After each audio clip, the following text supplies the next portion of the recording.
एक बड़ी IT company को डिस्कस कर लेते हैं जो कि नाम है इन्फोसिस लिमिटेड। यहाँ पे देख सकते हैं जो कि कल के दिन फ्राइडे के दिन क्लोजिंग 1.60% की तेज़ी के साथ देता है। अगर अभी स्टॉक प्राइस की बात करें तो 1560 का स्टॉक प्राइस है। लास्ट एक साल में रिटर्न देखेंगे तो ना के बराबर, लास्ट एक साल में किसी ने इसमें पैसे कमाए नहीं है। 3.87% का रिटर्न है। लास्ट 5 साल में अगर देखें तो 137% का रिटर्न देखने मिला है हमें। तो हम बोल सकते हैं कि इसमें अभी तक अच्छी खासी रैली देखने नहीं मिली जिस हिसाब से 5 साल पहले की रैली थी। तो अभी तो फिलहाल तो ये अभी कंसोलिडेट फेज पे दिख रहा है हमें। मार्केट कैप की बात करें तो 6.5 लाख करोड़ के आसपास मार्केट कैप है इसका। पी अगर बात करें तो पी रेशियो इसका 26.10। डिविडेंड देखें तो डिविडेंड बहुत ही अच्छा था, 2.27% का डिविडेंड दे रहा है ये। इन्फोसिस की तरफ से आज के दिन बहुत ही बुरी खबर आते हुए दिख रही है, जो कि देख सकते हैं Infosys loses 12,500 crore deal, mega deal with AI company after CFO Nilanjan Roy's resignation.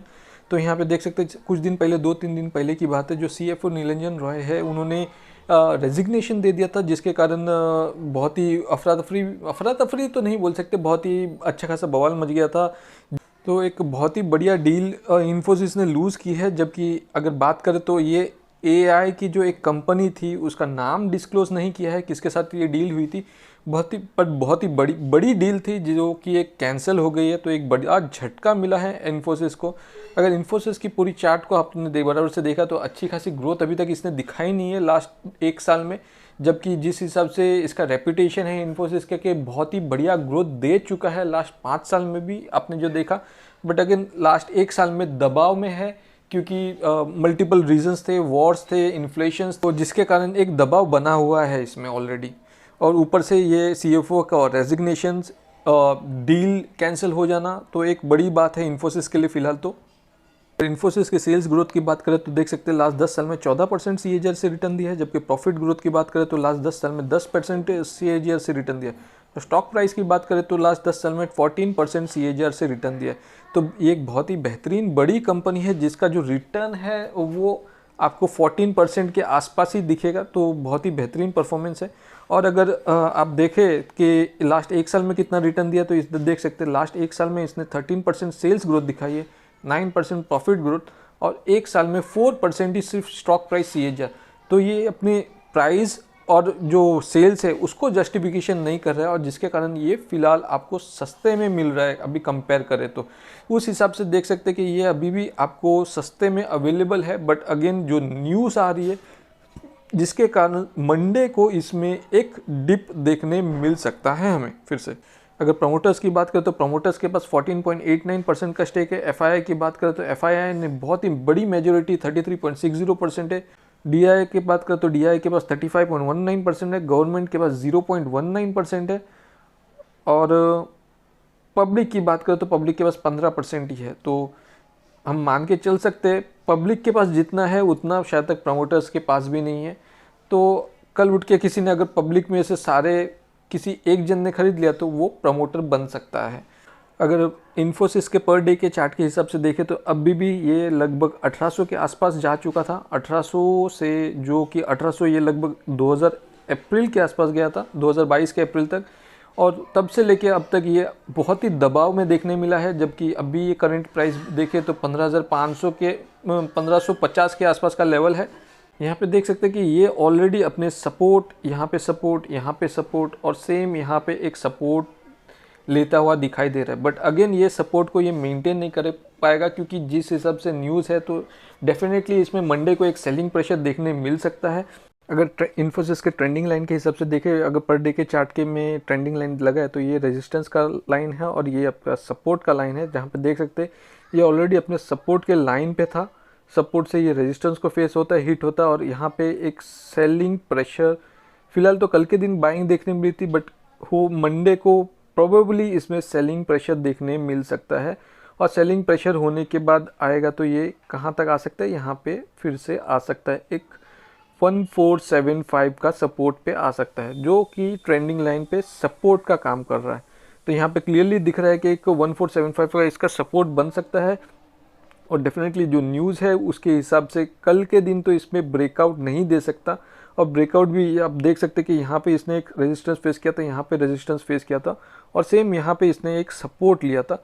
तो मान सकते हैं कि कल के दिन इसमें सेलिंग प्रेशर देखने मिले और सेलिंग प्रेशर क्योंकि बहुत ही बड़ा ऑर्डर लूज़ किया है तो हो सकता है 2-3 दिन सेलिंग प्रेशर देखते देखते इसके 4475 के लेवल तक फिर से आपको मिल सके।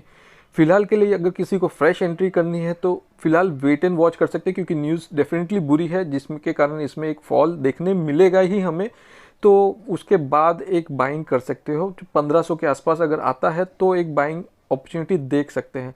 अगर 1500 तक भी आता है तो आपको पूरे सारे जितने भी आप इन्वेस्ट कर सके उसमें पूरा मत करना, 20-25% के गैप में 20-25% स्टॉक लेना। जैसे 100 स्टॉक बाय कर सकते हैं तो उसमें 25% आप पहले बाय करना, फिर वेट करना, फिर 25% उस हिसाब से आप इन्वेस्ट करें।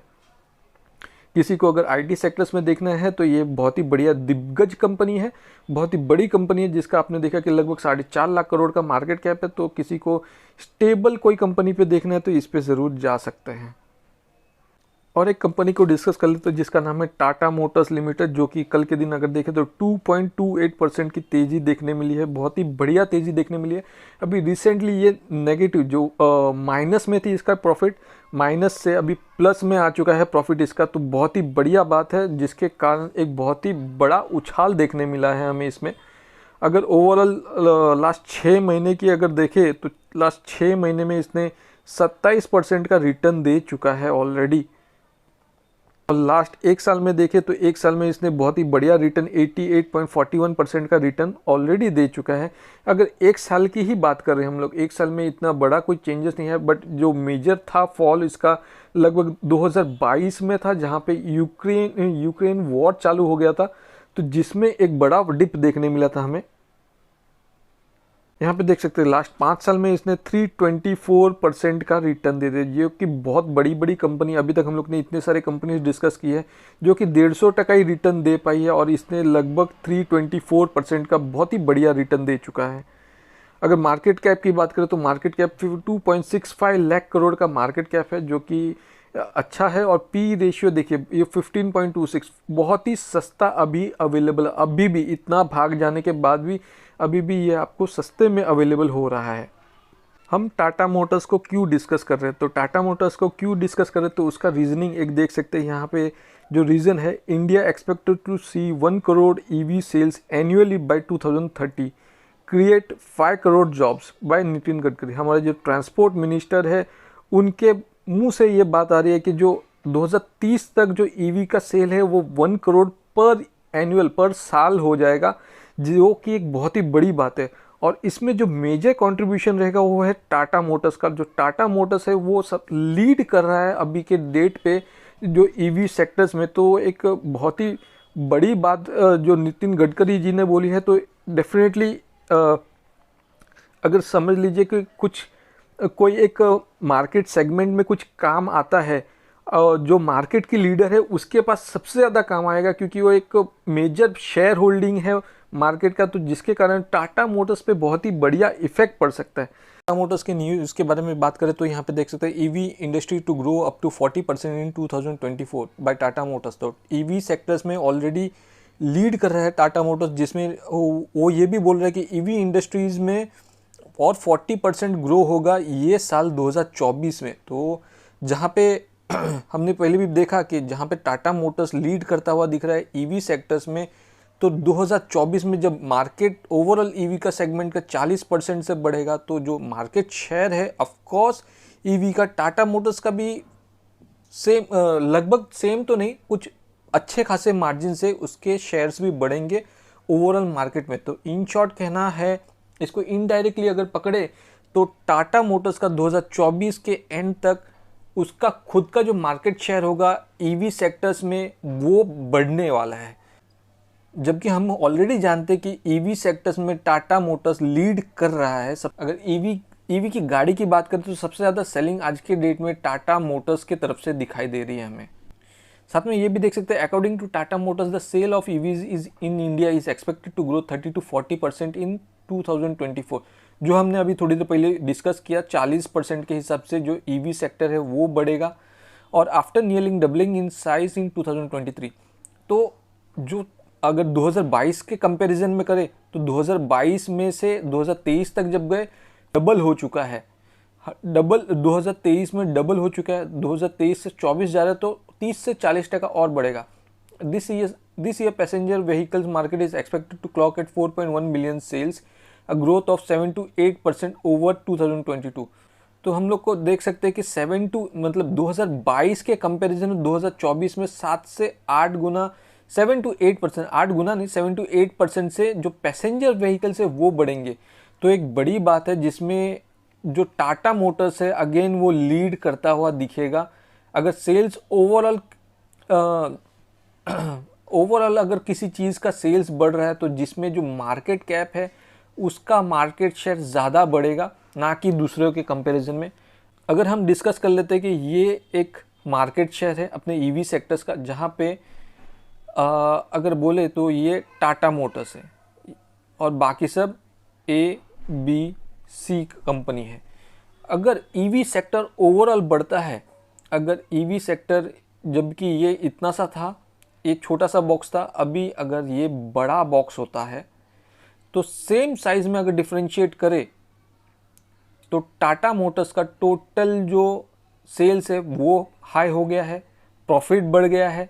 अब अगर सेम अलग अलग कंपनीज की बात करें तो ABC, अगर मैं सबको सेम ही कैटेगरी में बांट रहा हूँ तो फिर भी टाटा मोटर्स के ओवरऑल जो सेल्स है वो बूस्ट हो जाएंगे। ये तो सिर्फ मैं ये मान के चल रहा हूँ कि सबके जो शेयर्स है, जो जिस हिसाब से शेयर्स डिवाइडेड है मार्केट में वही सेम रेशियो में रहेगा तो भी टाटा मोटर्स को प्रॉफिट हो रहा है। बट अगेन हमें पता है कि टाटा मोटर्स रेगुलरली बहुत ही तेज़ी से ईवी सेक्टर्स को कैप्चर करता हुआ जा रहा है, उसके सेल्स बढ़ा रहा है। तो जिसके हिसाब से अगर वो बात करें तो हो सकता है कि ये C जो कंपनी है वो यहाँ पे A, B और C हो जाए और 50% शेयर्स टाटा मोटर्स ही अकेले कैप्चर कर ले, तो पॉसिबिलिटी है। अगर जिस हिसाब से ग्रोथ दिखा रहा है टाटा मोटर्स तो प्रोबेबिलिटी भी बहुत ज़्यादा है। तो इस हिसाब से Tata Motors is a must buy हो जाता है आज के डेट में। अगर टाटा मोटर्स के पर डे के चार्ट को देखें तो यहाँ पे बहुत ही बेहतरीन तरीके से अपवर्ड मोमेंटम के साथ जा रहा है, जहाँ पे देख सकते हैं ये अपवर्ड मोमेंटम बनाए हुए है करेंटली। अभी तो फिलहाल ये 52 वीक्स हाई के आसपास है। तो नॉर्मली मैं बोलता हूँ कि 52 वीक्स हाई पे इन्वेस्ट नहीं करते, बट जिसको अगर किसी को फ्रेश इन्वेस्टमेंट करना है तो 100 को वो 4 बैच में डिवाइड करे और ऑलरेडी ये इसमें इन्वेस्ट करना शुरू कर सकते हैं। अगेन ये कोई टिप रिकमेंडेशन कुछ नहीं है, ये तो जिस हिसाब से मैं एक इन्फॉर्मेशन पॉइंट ऑफ व्यू से आप लीजिए। फिलहाल जिस हिसाब से न्यूज़ आती हुई दिख रही है तो इसमें इन्वेस्टमेंट करना बनता है, EV sector point of view से इसमें इन्वेस्टमेंट करना बनता है। फिलहाल ये अपवर्ड ट्रेंड में क्लियरली दिख रहा है, जहाँ पे ये कोई डाउनवर्ड मोमेंटम दिखा नहीं रहा है। यहाँ पे एक मोमेंटम दिखाया था बट ये साइडवेज कॉन्सोलिडेट करता हुआ फेस दिख रहा था, यहाँ पे कहीं पर भी कॉन्सोलिडेट फेस दिख नहीं रहा है पुराने हिसाब से। यहाँ पे फिलहाल तो ये अच्छा खासा पॉइंट ऑफ अपॉर्चुनिटी था यहाँ पे इन्वेस्ट करने का, बट अब भी फिलहाल कोई भी अपॉर्चुनिटी दे नहीं रहा है। अगर किसी को इन्वेस्ट करना है तो यहीं से शुरू कर सकते हैं 25% के गैप में। मतलब आप अगर 100 शेयर्स खरीद सकते हैं तो 25 या 100% का 25% ही आप यहाँ पे बाय करें। यहाँ से अगर डिप मिलता है तो वहाँ से बाय कर सकते हैं। और क्योंकि जिस हिसाब से इसने जो प्रॉफिट दिखाई है लास्ट क्वार्टर में वो कि बहुत ही बढ़िया था, जो उस हिसाब से ही सेम प्रॉफिट ये क्वार्टर में भी एक्सपेक्ट करेगा मार्केट। तो देख पाएंगे कि अगर प्रॉफिट एक्सपेक्टेशन के इन लाइन आती है तो वहाँ पर भी एक बहुत ही बढ़िया राइज देखने मिल सकता है। अगर किसी को वेट करना है तो इसके Q3 के रिजल्ट तक भी वेट कर सकता है और उसके बाद इसमें बाइंग अपॉर्चुनिटी शायद तक बन जाए अगर डिप देखने मिले तो। या किसी को अभी से बाइंग करना है तो अभी 25% ही बाय करें। तो फिलहाल के लिए तो वेट एंड वॉच भी कर सकते हैं, या बाय करना तो बाय भी कर सकते हैं, बट अपने रिस्क पे बाय कीजिए। फिलहाल के लिए वीडियो में इतना ही। Thank you.